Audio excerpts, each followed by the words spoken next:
Salut, j'espère que vous allez bien. Aujourd'hui, je vous retrouve pour répondre à quelques questions. Je suis allée sur Instagram et je vous ai demandé, j'ai oublié mon café, je vous avais demandé de me poser des questions autour de la littérature. Et rien qu'autour de la littérature, parce que ça reste une chaîne littéraire, et donc vous m'en avez posé plusieurs, j'en ai sélectionné 15, désolée, je les ai pas toutes prises, sinon la vidéo serait très longue, je pense déjà qu'elle va être longue. En tout cas, vous m'avez posé des questions intéressantes et franchement parfois très difficiles de trouver une réponse, donc il y en a quelques-unes, vous allez voir, je vais répondre, mais entre guillemets, un tout petit peu à côté, et on va commencer direct avec une question, un ou une auteure-autrice que tu aimes écouter, dont tu aimes les idées mais pas vraiment les livres. Alors là je me suis posée parce que j'ai trouvé que c'était une question hyper intéressante et j'ai l'impression qu'en fait c'est quelque chose que j'ai souvent dit, j'ai l'impression d'avoir souvent dit oh j'aime beaucoup les interventions ou les réflexions sur la littérature de tel ou tel auteur ou autrice et finalement pas forcément ces textes. Et bah force est de constater que là lorsque j'ai essayé de répondre à la question, il n'y a pas grand chose qui m'est venu. Alors en autrice j'ai l'impression que non.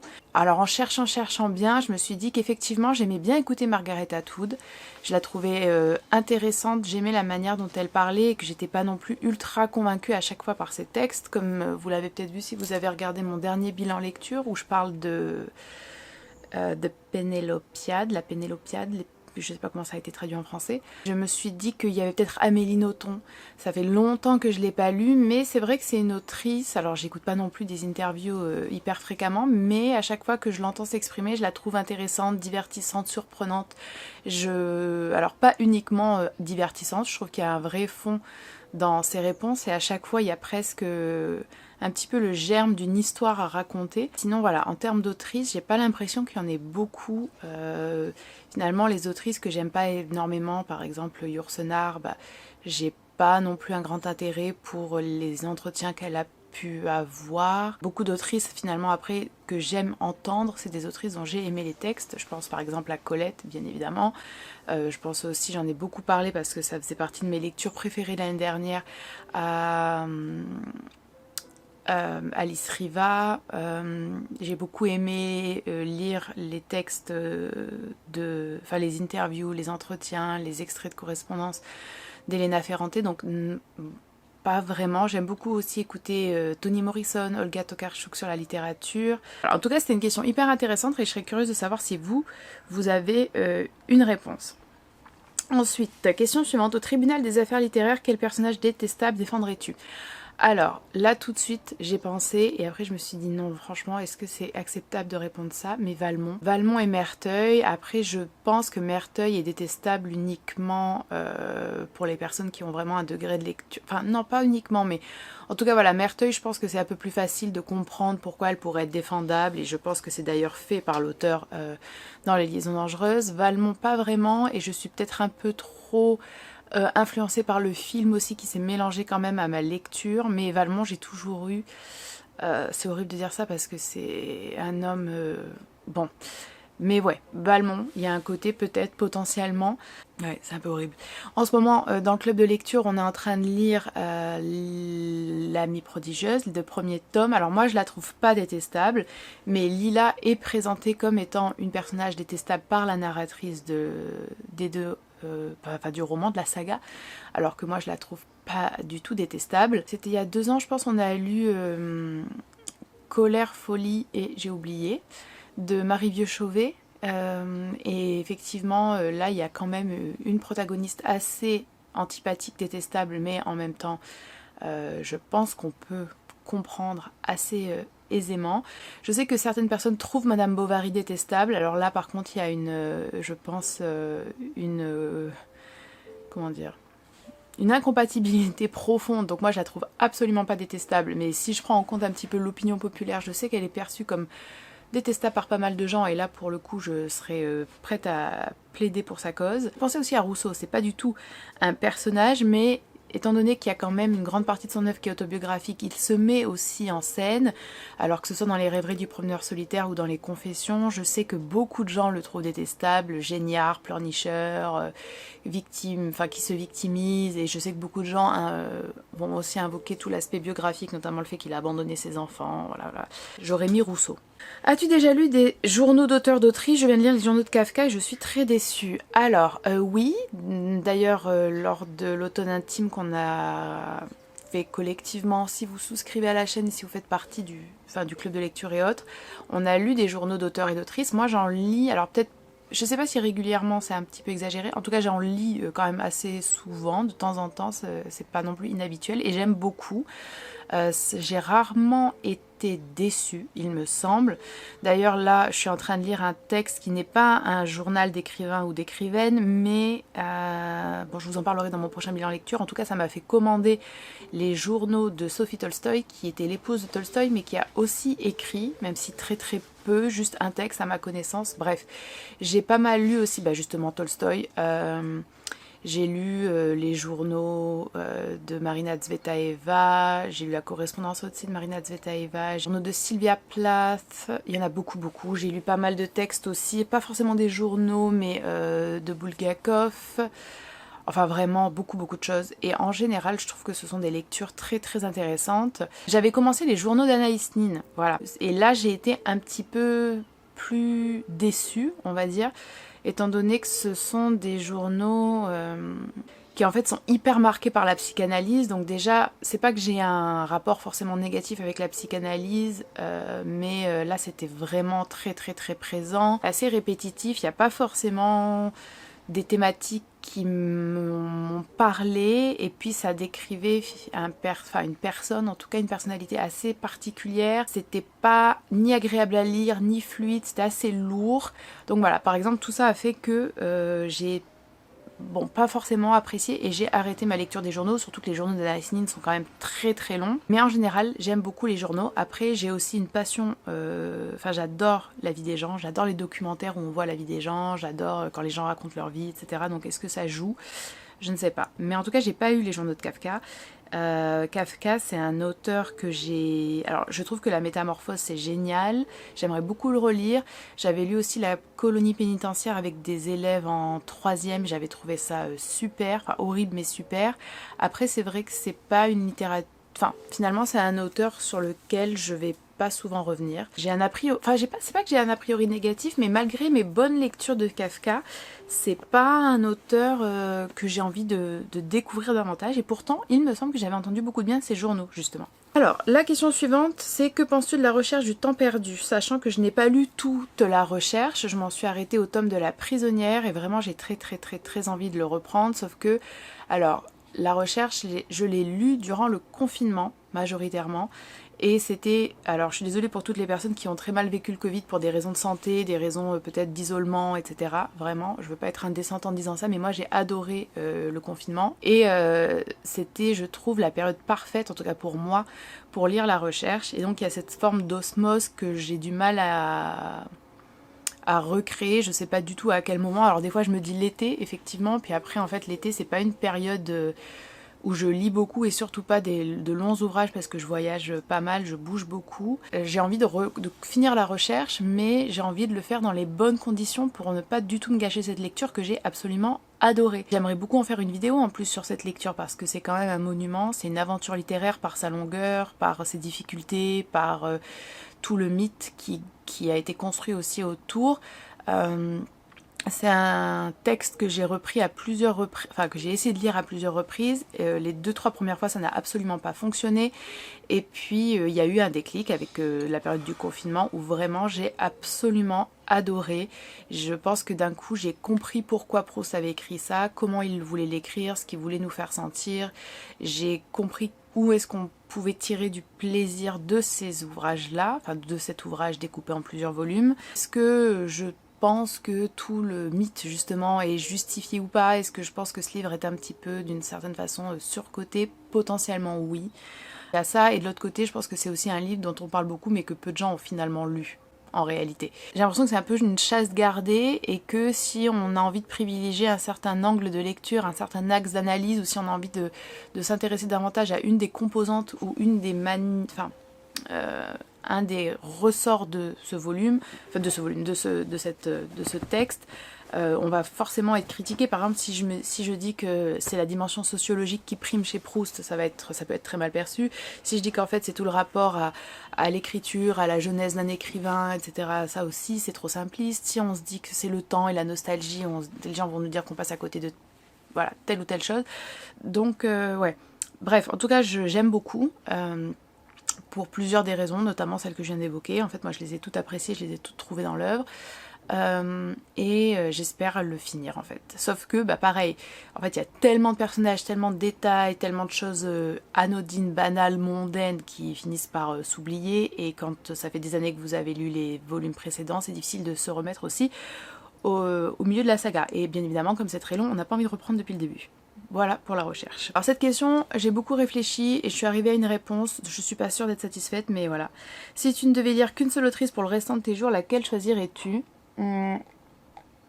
Bon, déjà c'est une question impossible, on est bien d'accord, mais déjà je ne pourrais pas, dans le sens où j'ai besoin de lire et quelqu'un qui a écrit de la poésie et quelqu'un qui a écrit des romans. Donc je m'autorise à faire un double choix qui va peut-être être surprenant. Je pense, j'ai beaucoup hésité entre Colette et Elsa Triolet. Je pense que je choisirais néanmoins Elsa Triolet parce que je trouve qu'il y a davantage de diversité dans sa production littéraire, parce que j'ai l'impression que je peux davantage oublier et redécouvrir ce qu'elle a écrit et que je peux peut-être être plus resurprise. Je suis obligée d'ajouter une poétesse et je pense que pour la poétesse, je choisirais Anne Sexton. J'ai beaucoup hésité au début, je me suis dit est-ce qu'en fait ce serait Sylvia Plath, sauf que même si j'adore Sylvia Plath, j'adore la poésie de Sylvia Plath, je trouve que la poésie d'Anne Sexton, peut-être parce qu'à ce moment-là de ma vie, elle m'est un peu plus étrangère, j'ai l'impression qu'elle a une densité, une richesse, un hermétisme qui est peut-être plus dense et que ça m'occuperait davantage. Donc voilà. Ensuite, question très précise, est-ce que j'ai déjà lu Cujo de Stephen King? Et enfin, qu'est-ce que j'en ai pensé? Donc oui, je l'ai lu. Je l'ai lu quand j'étais super jeune, je pense que je l'ai lu quand j'avais 14 ans. J'adore Stephen King en tant qu'auteur, je l'ai beaucoup lu, puis à un moment donné j'ai arrêté, et je pense que j'ai arrêté aussi au moment où finalement ce qu'il écrivait, j'ai l'impression par la plupart de son lectorat, est jugé moins bon, mais sinon tous ces textes classiques et anciens, je les ai tous lus. Et je les ai tous adorés. D'ailleurs, malheureusement, c'était une période où j'ai pas pu assurer le live du club de lecture, mais on avait lu Misery. Je pense que c'était en 2023 ou en 2024, et je pense qu'à cause de ce qui se passait et de ce qui se passe toujours malheureusement en Palestine, j'étais vraiment pas d'humeur à parler de Misery avec la violence en plus qu'il y avait. Mais ouais, moi j'adore Stephen King, j'adore Cujo, je trouve que c'est un super livre. J'ai l'impression qu'il y a des moments sexistes un peu bof dans certains de ses textes, mais en tout cas ça n'éclipse pas le reste pour moi, c'est-à-dire les réflexions sociologiques, la description d'une Amérique vraiment pourrie jusqu'à la moelle, et en même temps des valeurs défendues par certains et certaines personnages, et je trouve une empathie qui irrigue l'œuvre malgré tout. Enfin voilà. C'est peut-être un peu daté, peut-être que si je relisais l'ensemble de ce qu'il a écrit, je tiendrais pas le même discours, mais au moment où je vous parle, c'est ce que je pense. Plutôt en rapport avec les réseaux, mais c'est pas grave, ça fait aussi un peu partie de la littérature. Pour toi, qu'est-ce qui manque sur Booktube? Alors, bah déjà, il manque, je pense, pas mal de publications. Finalement, j'ai l'impression qu'il y a peu de personnes qui publient régulièrement, qui publient avec... comment dire, leur lecture un peu niche. Moi, j'aimerais beaucoup qu'il y ait davantage de personnes françaises qui viennent parler de littérature, de ce qu'elles lisent, sans chercher à faire du faux divertissement, de la fausse information. J'ai envie de citer personne, mais il y a quand même des créatrices de contenu qui ont beaucoup d'abonnés par ailleurs, mais qui, pour moi, parlent pas de littérature, quoi, finalement. Elles sont beaucoup dans la production d'un contenu qui peut devenir viral, qui peut inciter au clic. Et moi, j'aimerais juste des gens qui ont des goûts hyper affirmés, ou alors au contraire qui découvrent plein de choses et qui parlent avec vraiment je sais pas comment dire, mais une forme d'authenticité et de spontanéité de leur lecture. Et puis aussi d'être davantage au contact des textes, quoi. Qui est plus peut-être d'extrait, qui est plus de lecture, qui est... Ouais, je sais pas. Moi, en tout cas, ce qui me manque, c'est ça, c'est ce côté peut-être des personnes qui ont vraiment je dis n'importe quoi, mais par exemple, quelqu'un qui est passionné par la littérature chinoise et qui peut pondre une vidéo de 30 minutes sur tel ou tel auteur classique, sur telle réinterprétation, sur tel lien entre... Je dis n'importe quoi, hein, parce que j'y connais rien, entre l'opéra et la littérature chinoise. Enfin, vous voyez, moi, vraiment des gens un peu spécialisés, un peu niche, qui parlent franchement... pendant des heures limite d'un sujet, ça me plairait beaucoup. Est-ce que j'arrive à lire quand je n'ai pas le moral? Non, pas spécialement. Lire pour moi, c'est pas vraiment un échappatoire, enfin en tout cas ça peut l'être, mais ça demande une concentration et une disponibilité mentale et cognitive que j'ai parfois pas, et dans ces moments-là c'est très difficile de lire. En fait j'ai toujours lu, et j'ai toujours lu beaucoup, et forcément on est tellement habitué à nos propres fonctionnements et à nos propres schémas qu'il nous faut parfois un certain temps pour se rendre compte de certaines choses, et j'avais jamais trop pris conscience avant ces dernières années des difficultés que j'ai en réalité à lire. Donc on pourrait en reparler finalement, parce que je crois que il y a des moments où c'est tellement facile et des moments où c'est tellement difficile, mais on se concentre tellement sur les moments où c'est tellement facile, et puis c'est tellement aussi un centre d'intérêt plus que j'ai tendance à zapper la partie difficile. Et aussi, voilà, comme je suis entourée de gens qui lisent peu, et que en fait globalement les gens lisent peu et que je lis je pense beaucoup plus que la moyenne, mes difficultés sont jamais vues forcément. Donc ce serait peut-être intéressant. Voilà. Est-ce que j'ai déjà lu des œuvres de Pearl Buck? Pas du tout. Et pourtant c'est une autrice que j'ai envie de découvrir, donc il faudrait que je m'y mette. Voilà. Parlant de Booktube, justement, j'aurais pu lier cette question. Est-ce que je vais refaire plus de vlogs littéraires sur YouTube? Alors des vlogs, je vais en faire régulièrement sur mon autre chaîne. C'est juste que là, bon, janvier, février ont été compliqués. Mais des vlogs littéraires, oui. Le seul truc, c'est que ce genre de vidéo sera réservé aux membres. Voilà. Le livre le plus réconfortant pour moi, je pense qu'il n'y a pas trop besoin de réfléchir, c'est l'éducation sentimentale, sans aucun doute. Peut-être Madame Bovary, mais plutôt l'éducation sentimentale. Question, combien de livres je lis environ par mois et quels sont mes genres littéraires de prédilection? En général, je lis entre 5 et 10 livres par mois. Mes genres littéraires de prédilection, c'est la fiction slash le roman classique réaliste, le réalisme magique, je pense quand même, et tout ce qui s'apparente à du classique, voilà, je pense. Après, je peux lire un petit peu de fantastique, un petit peu d'horreur, mais ça reste marginal. Je ne lis pas de théâtre, je lis quand même beaucoup de poésie, mine de rien, donc je rajouterai la poésie, effectivement. Je lis un petit peu de contemporain, mais quand je lis du contemporain, c'est souvent du réalisme magique, des littératures étrangères, mais c'est pas un genre. Je vais finir avec une question, enfin une ou deux questions. Le ou la personnage littéraire que j'ai préféré en 2025 ou en ce début 2026. Alors en fait, je me suis rendu compte que j'avais oublié dans mon bilan lecture précédent un livre que j'avais lu et que j'avais pourtant aimé, d'une autrice coréenne. Pareil, c'est une œuvre qui a été publiée récemment, qui a été traduite dans beaucoup de langues.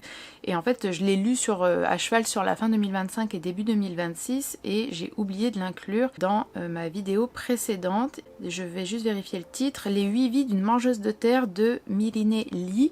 Et j'ai beaucoup aimé la protagoniste de ce roman. C'est en fait un multiple récit enchâssé d'une vieille femme dans une maison de retraite qui va raconter de manière plus ou moins fantasmée, c'est un petit peu aussi l'objet de l'incertitude et un des intérêts du livre, sa vie notamment avec la guerre en Corée du Sud. Sinon forcément il y a le club de lecture en ce moment avec l'amie prodigieuse et moi j'aime.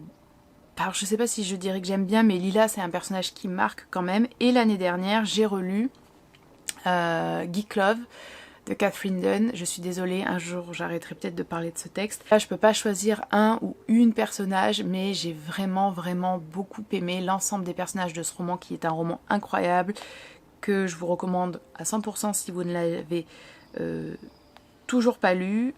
Et dernière question, si tu avais l'occasion de te consacrer pleinement à l'écriture d'un roman, que raconterait-il? Alors, je sais pas si c'est une très bonne idée en fait de partager comme ça publiquement des idées, mais en tout cas, ce que je peux dire, parce que j'avais envie d'inclure cette question, parce que forcément l'écriture c'est un pan important aussi.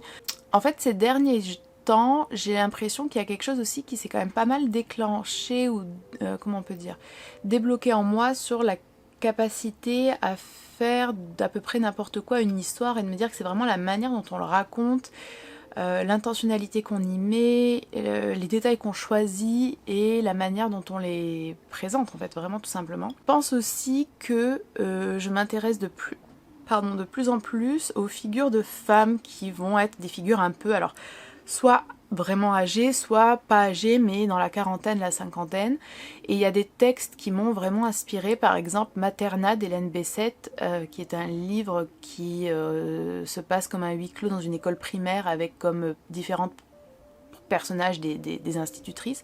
En fait, je me suis dit, mais ça c'est hyper intéressant, c'est finalement un contexte, enfin je sais pas, mais je me suis dit, c'est vrai, c'est bizarre, l'éducation nationale, l'enseignement, ça fait partie de ma vie depuis tant d'années et ça peut être exploité d'une telle manière pour créer du tragique, pour créer de l'absurde, des dénonciations sociales, enfin vraiment j'ai l'impression que c'est un matériau sous-exploité de la littérature. D'ailleurs, si vous avez des recommandations de textes qui mettent en scène des instituteurs, des institutrices, des profs en général, je suis vraiment preneuse à 100%. Donc il y a un petit peu de ça quand même.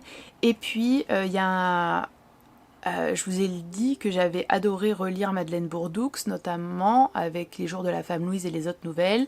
Et en fait, dans un des textes, il y a une femme qui a un peu des visions, des visions morbides, ce qu'on pourrait presque appeler soit des phobies d'impulsion ou alors juste des visions qu'on peut notamment retrouver quand on a des TOC. Et ça, par exemple, voilà, ça c'est un gros sujet. C'est quelque chose que, alors je sais plus en quelle année c'était, mais il y avait une année, et c'était il y a longtemps il me semble, où il y avait un pilote d'avion qui s'était suicidé en crachant l'avion.